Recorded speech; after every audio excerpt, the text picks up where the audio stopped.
Last day in Vietnam. మన ఏరియాలో అయితే దీన్ని బస్సు అంటాము, వీళ్ళు లిమోజిన్ అంటారు. ఇప్పుడు ఏంటంటే నింబి, బోవా కేవ్స్ అండ్ ఇంకొక ప్లేస్ ఉంది ట్రాంగాన్ అని, ఆ మూడింటికి వెళ్తున్నాము. మనం ఇప్పుడు నిన్బిన్ అనే డిస్ట్రిక్ట్లో ఉన్నాము. ఆ దారిలో వెళ్తున్నప్పుడు మధ్యలో ఈ ప్యాలెస్ కనబడింది. ఈ ప్యాలెస్ ఏంట్రా అని చెప్పి మా టూర్ గైడ్ గారిని అడిగాను. ఇది ఒక బిజినెస్ మ్యాన్ డబ్బులు ఎక్కువైపోయి కట్టుకున్నాడంట. రాజు కాదు, ఏమీ కాదు, జస్ట్ బిజినెస్ మ్యాన్. దీని అమ్మ బస్సు కరెక్ట్ టైంలో అడ్డొచ్చేసింది. ఇది చూడడానికి భలేగా ఉంది కానీ లోపలికి వెళ్ళడానికి నాట్ అలౌడ్ అంట. అంటే పేదలకి నాట్ అలౌడ్ మాట. చూడాల్సిన ప్లేసుల్లో ఫస్ట్ది దీన్ని బైడెన్ అంటారు. బైడెన్, జో బైడెన్ కాదు, అమెరికా ప్రెసిడెంట్ కాదు. ఈ ప్లేస్ పేరు బైడెన్ మాట. ఇది వియత్నాంలోనే అతిపెద్ద బుద్ధిస్ట్ టెంపుల్ అంట. రండి లోపలికి వెళ్ళి చూసేద్దాం. ఇదంతా టెంపుల్ కాంప్లెక్స్. ఫ్రంట్ అలా ద్వారపాలకులు ఉంటారు చూసారా మన టెంపుల్లో, అట్లా ద్వారపాలకులు ఉన్నారు. వాళ్ళకు కూడా నైవేద్యాలు అయ్యో పెట్టారు. మా వాడు ఫ్రంట్ ఒక ఫ్లాగ్ పట్టుకొని గాల్లో పెట్టుకొని వెళ్తూ ఉన్నాడు. ఎందుకంటే మనం దూరం నుంచి చూసినా కూడా ఓహో ఇది మన టీం అని చెప్పి తెలియడం కోసం. అలాగే ఇక్కడ ప్రతి టూర్ గైడ్ అలా జెండా పట్టుకుంటారంట. చూసారా వెళ్తూ వెళ్తూ జనాలు అక్కడ మోకాల దగ్గర రాస్తున్నారు చూసారా. మన ఇండియన్స్కే కాదు, ఈ మూఢనమ్మకాలు ప్రపంచం మొత్తం ఉన్నాయన్నమాట. వీడు చెప్తున్నాడు ఆ విగ్రహాలను ముట్టుకోకుండా బాబు, అరిగిపోతున్నాయి, పాడైపోతున్నాయి అని చెప్తే జనాలు అందరూ దాన్ని ముట్టుకొని మొత్తం అరగొట్టేసి చూసారా నల్లగా చేసేసారు మొత్తం. ఎందుకు ఏంటంటే ఇక్కడ ఉన్న విగ్రహాలన్నీ కూడా గౌతమ్ బుద్ధుడి శిష్యులు అంట. ఒక 1000 మంది ఎంతమంది ఉంటారంట. ఆ విగ్రహాలన్నీ కూడా ఇలా కాంప్లెక్స్ చుట్టూ అరేంజ్ చేశారన్నమాట. ఇక్కడ ఉన్న ప్రతి విగ్రహం కింద కూడా అతను ఏంటని చెప్పి ఆ విగ్రహానికి సంబంధించిన వ్యక్తి పేరు కింద చెక్ ఉంది. టూర్ గైడ్ చెప్పడం ఏంటంటే ఇతను దేవేంద్రుడు అంట. మన హిందూ కల్చర్ నుంచి, ఇండియా నుంచే వచ్చిందంట ఇక్కడికి ఇలాగే విగ్రహాన్ని ఎలా పెట్టాలని.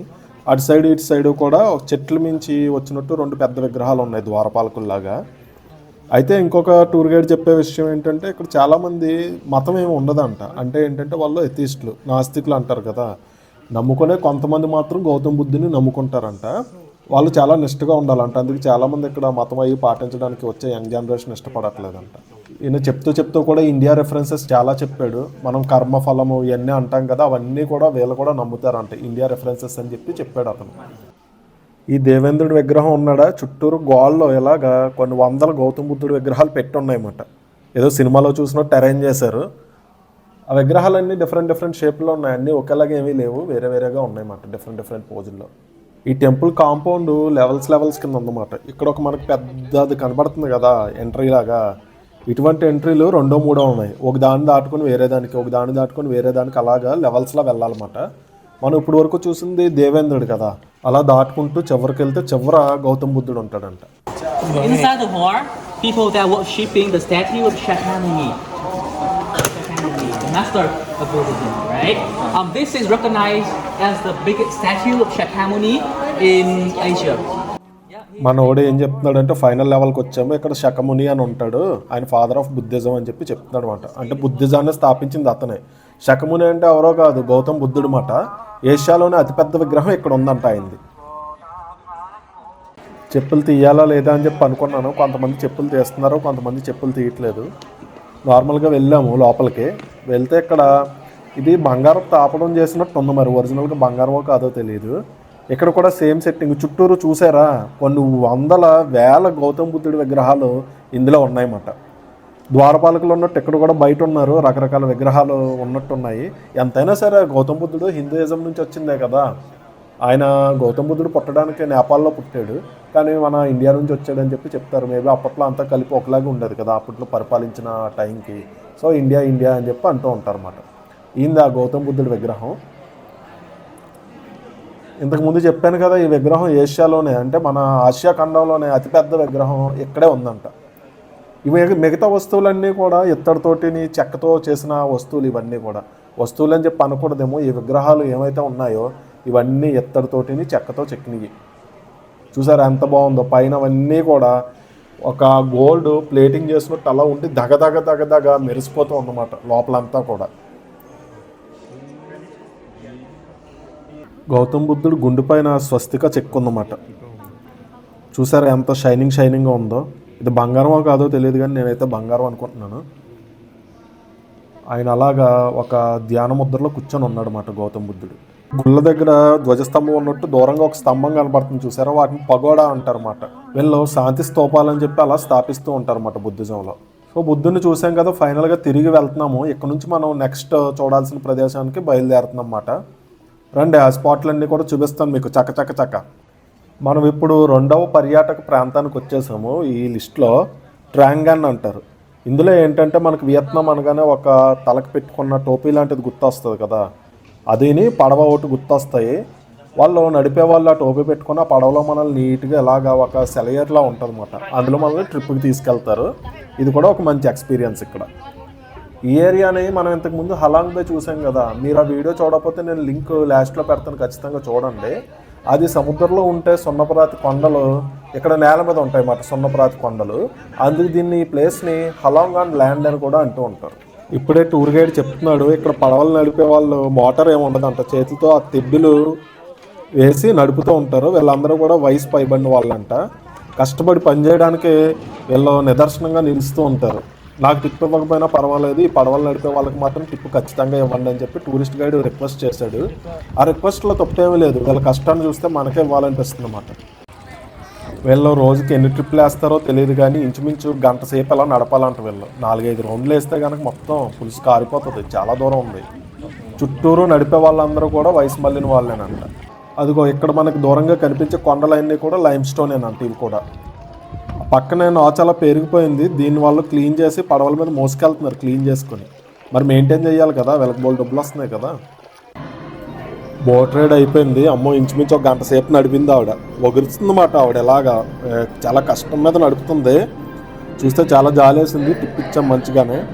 ఈ లాంటర్న్ చూసారా, ఇవన్నీ వియత్నమీస్ లాంటర్లు అంటారు, పైన అలా తగిలించారు చూసారా, ఇవి కూడా వీళ్ళకి బాగా పేరు తీసుకొస్తాయి. ఇక్కడ నుంచి మనం చివరి పర్యాటక కేంద్రం అయిన మొవా కేవ్స్ అంటారు, మనం అక్కడికి ప్రొసీడ్ అవుతున్నాము. నైట్ నీట్గా కొంచెం పార్టీ స్ట్రీట్లో అవన్నీ తిరిగి రేపొద్దున్నే థాయిలాండ్ వెళ్ళిపోతాం. వచ్చేసాం మొవా కేవ్స్కి. కొండెక్కాలి, పైన ఒక డ్రాగన్ బొమ్మ ఉంటుంది, ఆ డ్రాగన్ బొమ్మ దగ్గరికి వెళ్ళండి అని చెప్పి చెప్తున్నాడు గైడ్. Let's go, కొండెక్కేద్దాం. ఈ మెట్లన్నీ ఎక్కేయాలి, పైకంటే వెళ్ళిపోదాం. దూరంగా అక్కడ పాములా కనబడుతుంది కదా, అది చెక్కతో చేసింది అన్నమాట. ప్రస్తుతానికి ఇది గుర్తుపెట్టుకోండి, దీని గురించి మనం లాస్ట్లో మాట్లాడదాం. Welcome to line dragon area అంట. మా కొండలన్నీ ఎక్కేసరికి దోలు తీరిపోయింది. అంత దూరం ఎక్కా, ఇంకో సగం ఎక్కాలి. లెఫ్ట్ కొంతమంది వెళ్తున్నారు, రైట్ కొంతమంది వెళ్తున్నారు.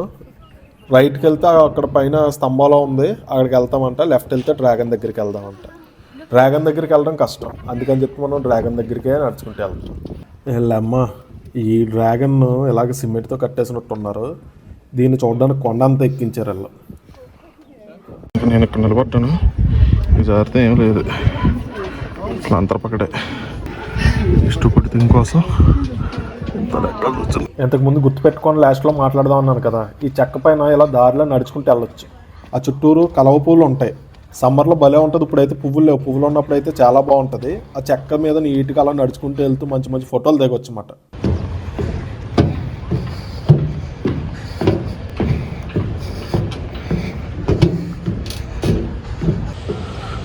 చాట్లు పట్టేసి ఇలా అయిపోయింది చివరికి. నేను అమ్మో ఆ కొండంతా ఎక్కాల్సి వచ్చిందన్నమాట. ఆ కొండంతా ఎక్కి ఎగ్జాక్ట్గా కొండంతా ఎక్కి దిగాను నేను. అట్టుంటుంది మనతోనే. ఇదంతా లోటస్ పాండ్ ఇది. ఇప్పుడంటే లోటస్ లేదు కాబట్టి సమ్మర్లో సీజన్ అప్పుడు మొత్తం ఇక్కడంతా ఫ్లవర్స్ ఉండి బాగుంటుంది. అయిపోయినాయి ఈ ట్రిప్లో చూడాల్సినవన్నీ అయిపోయినాయి. ఇక్కడ నుంచి మనం నెక్స్ట్ హనాయ్ వెళ్ళిపోతున్నాం. హనాయ్లో నీట్గా మళ్ళీ నైట్ స్ట్రీట్లో తిరిగేసి ఇంకా హోటల్కి వెళ్ళిపోదాం.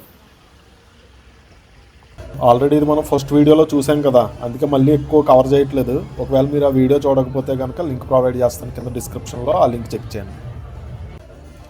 ఏమన్నా తీసుకుందాం, మంచినీళ్ళు చిప్స్ అవి తీసుకుందాం అని చెప్పి సర్కిల్ కేక్ వచ్చాము. ఇక్కడ చిప్స్ చూడండి, ఫ్లేవర్స్ అసలు మన సైడ్ ఈ ఫ్లేవర్స్ ఎక్కడ దొరకవు. సూషీ ఫ్లేవర్లో లేస్ అంట, సూషీ ఉంటుంది కదా జపనీస్, ఆ పైన చూడండి క్రాబ్ అంటే పీత ఫ్లేవర్ చిప్స్ అంట. ఇదేంట్రా ఒబామా అనుకున్నాను నేను చూసి. ఈ పక్కనే ఫ్రిడ్జ్లో సూపర్ మార్కెట్లో కుర్రోళ్ళకి కావాల్సినవి కూడా ఉన్నాయి. మరి ఇదిగో వీళ్ళంతా స్ట్రీట్ బిజినెస్లు చేసుకునే వాళ్ళు. మామూలుగా ఈవినింగ్ 7, 8, 9, 10 ఆ టైంకి వస్తే ఇక్కడ మంచిగా ఇక్కడ జనాలు అందరూ ఫుడ్ తింటూ ఉంటారు. ఆల్మోస్ట్ ఇంకా తిరిగి ఉన్నాం మేము. 12 అయిపోయింది టైము. వీళ్ళ సామాన్లు అవన్నీ కడిగేసుకుంటున్నారు అన్నమాట. ఇక్కడ నుంచి ఇంక మేము హోటల్కి నడుచుకుంటూ వెళ్తున్నాం. నోబాయ్ ఇంటర్నేషనల్ ఎయిర్పోర్ట్ హనాయ్కి వెళ్తున్నాము. అక్కడ నుంచి మనకి థాయిలాండ్కి ఫ్లైట్ ఉంది, ఎయిర్ ఏషియా ఫ్లైట్. నెక్స్ట్ వీడియోలో మనం థాయిలాండ్ రిలేటెడ్ కంటెంట్ అంతా కూడా చూద్దాం. వీడియో నచ్చితే ఖచ్చితంగా లైక్ చేయండి, షేర్ చేయండి, అదే చేత్తో సబ్స్క్రైబ్ చేయండి. చెలరేగిపోదాం. అంతవరకు బాయ్.